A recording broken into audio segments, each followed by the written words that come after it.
नमस्कार दोस्तों, आप सभी का स्वागत है एक बार फिर से हमारे YouTube चैनल में। तो दोस्तों, वास्तु शास्त्र के अनुसार घर में सुख समृद्धि और ऐश्वर्य की प्राप्ति करने के लिए हमारे पूजा घर में इन 3 चीज़ों का होना अत्यंत आवश्यक माना जाता है। यह 3 चीज़ अत्यंत ही पवित्र मानी गई हैं। दोस्तों, इनको पूजा घर में रखने से घर में सकारात्मक ऊर्जा हमेशा संचारित होती रहती है। इसी कारण से घर में सुख शांति भी बनी रहती है और साथ ही परिवार के हर सदस्यों को हर कार्य में सफलता भी मिलती जाती है। तो दोस्तों, हमारी भारतीय संस्कृति में छोटी या बड़ी किसी भी तरह के पूजा पाठ को करने के कुछ निश्चित नियम को निर्धारित किए गए हैं और इन नियमों का पालन करते ही हमें पूजा पाठ करना चाहिए, क्योंकि दोस्तों तभी हमारी पूजा का कोई अर्थ होता है और हमारे आराधना का हमें फल भी मिलता है। दोस्तों, कई बार ऐसा होता है कि हम पूरी श्रद्धा और भक्ति से पूजा पाठ तो करते हैं, लेकिन फिर भी हमारी मनोकामनाएं पूरी नहीं हो पाती। दोस्तों, कष्ट का निवारण भी नहीं हो पाता है और हमें मानसिक शांति भी नहीं मिलता। ऐसा क्यों होता है? तो इसके पीछे वास्तु दोष का कारण हो सकता है। और दोस्तों, इन वास्तु दोषों को दूर करने के लिए हमें वास्तु शास्त्र में बताए गए कुछ उपाय अवश्य ही करने चाहिए। जैसे हमारे शास्त्रों में जितनी भी पूजन सामग्री बताई गई है, उन सभी वस्तुओं की अपनी एक अलग ही विशेषता और महत्व होता है। चाहे वो कुमकुम हो, रोली हो, चावल हो या फिर धूप इत्यादि कोई भी चीज़ हो। जब भी हम पूरे विधि विधान से पूजा पाठ करते हैं तो इन सभी पूजन सामग्री का उपयोग करने का एक विशिष्ट क्रम निर्धारित होता है और उसी क्रम का पालन हमें करना चाहिए। तो चलिए दोस्तों, जान लेते हैं वास्तु शास्त्र में बताई गई कुछ ऐसी महत्वपूर्ण चीज़ें एवं बातें जो हमें पूजा घर में अवश्य ही ध्यान में रखना चाहिए। तो दोस्तों, चलिए सबसे पहली बात करते हैं। पूजा करते समय सबसे पहले तो ये बात हमको ध्यान रखना चाहिए कि आपका मंदिर ईशान कोण में होना चाहिए, यानी कि उत्तर पूर्व दिशा में ही होना चाहिए। तभी आपको आपकी पूजा का संपूर्ण फल प्राप्त होता है।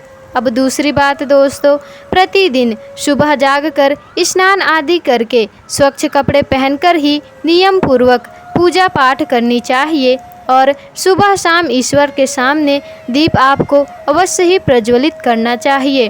और साथ ही दोस्तों, मंदिर व उसके आसपास को अच्छे से साफ सुथरा आपको करके रखना चाहिए। भगवान को नहलाकर कुमकुम का तिलक लगाकर फूल चढ़ाने चाहिए। हालांकि प्रत्येक घर में पूजा का अलग नियम होता है और उन्हीं को ध्यान में रखकर ही क्रमबद्ध तरीके से आपको पूजा करनी चाहिए। दोस्तों, अब तीसरी बात, कुछ मूर्तियां ऐसी भी होती हैं जिन्हें हमें पूजा घर में कभी नहीं रखने चाहिए, जैसे कि शनिदेव, भैरव, नटराज, माता काली। इनकी मूर्तियां पूजा घर में नहीं रखनी चाहिए अथवा किसी भी ऐसे देवी देवताओं की खड़ी मूर्ति या फिर क्रोध अवस्था में मूर्ति कभी नहीं रखने चाहिए।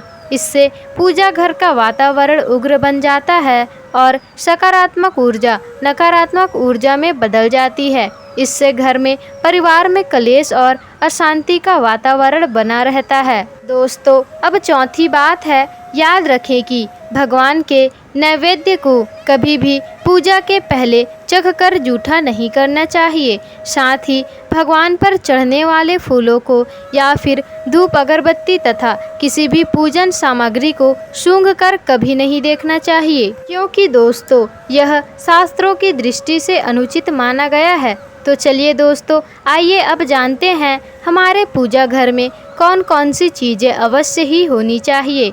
तो सबसे पहली बात है कलश। दोस्तों, शास्त्रों में कलश को पूर्णता का प्रतीक माना गया है।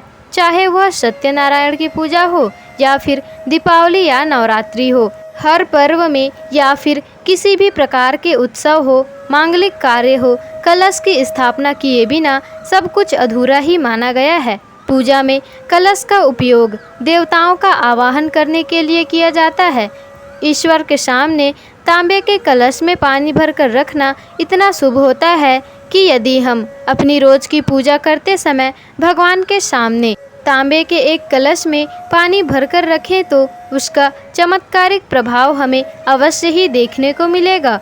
इसलिए दोस्तों मुख्य रूप से कलश का ही उपयोग करें। कलश पर कुमकुम से स्वास्तिक चिन्ह बनाकर उस पर चावल चिपकाएं और मौली बांध दें। फिर कलश में शुद्ध पानी भरकर उसमें थोड़ा सा गंगा जल मिला दें।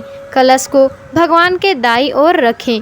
भगवान की पूजा करते समय कलश की पूजा करें। फिर पूरे मन से भगवान के साथ साथ कलश को भी नमस्कार करें। सभी पवित्र नदियों का आवाहन भी करें। ये कलश और इसमें भरा हुआ पानी दूसरे दिन पूजा तक ऐसे ही रहने दें। फिर पूजा के बाद घर में इसको छिड़क कर बचा हुआ पानी तुलसी के क्यारी में डाल दें। ऐसा करने से इस अभिमंत्रित जल से निकलने वाली सकारात्मक ऊर्जा घर के वातावरण को पवित्र बनाती है और संपूर्ण शास्त्रों में कलश को सुख और समृद्धि का प्रतीक माना गया है। जिस प्रकार जल ही जीवन है और कलश में जो जल हम भर कर रखते हैं उसका पूजा करने से हमारा घर और आसपास का सारा वातावरण जीवन से भरपूर और सुख समृद्धि से भरा हुआ होना चाहिए। अब दोस्तों दूसरी बात है शंख। पूजा घर में शंख का होना अत्यंत आवश्यक माना गया है। शंख से निकलने वाली ध्वनि से घर का संपूर्ण वातावरण पवित्र हो जाता है और शंख से निकलने वाली ध्वनि सकारात्मक ऊर्जा का हमेशा ही संचार करती है, जिसे सुनने मात्र से व्यक्ति के मन से सभी प्रकार के पाप एवं दोष नष्ट हो जाते हैं और व्यक्ति भी उन्नति के पथ पर चलने लगता है। इसलिए दोस्तों घर में नित्य शंख की ध्वनि अवश्य ही निकालनी चाहिए। दोस्तों अब तीसरी चीज है गंगा जल। हमारे शास्त्रों में गंगा जल को अत्यंत ही पवित्र माना गया है, क्योंकि पूजा घर में गंगा जल का होना अत्यंत आवश्यक है। गंगा नदी सभी पापों को नष्ट करने वाली होती है तथा यह व्याधियों का नाश करने वाली है। इसलिए यदि आपके पूजा घर में एक तांबे के छोटे से पात्र में आप गंगा जल भरकर रखते हैं तो इससे आपके पूजा घर की शुद्धता हमेशा बनी रहेगी और आपको आपकी पूजा का संपूर्ण फल प्राप्त होता है। तो दोस्तों ये थे वो 3 महत्वपूर्ण चीज़ें जो हमारे पूजा घर में अवश्य ही होनी चाहिए। तो दोस्तों उम्मीद करते हैं आपको यह जानकारी अच्छी लगी होगी और अगर आपको वीडियो पसंद आई होगी तो कमेंट बॉक्स में जय माँ लक्ष्मी अवश्य लिखें और वीडियो को लाइक शेयर कमेंट और चैनल को सब्सक्राइब जरूर ही कर दीजिएगा ताकि ऐसी ही जानकारी पूर्वक वीडियो आपको आगे भी मिलते रहे।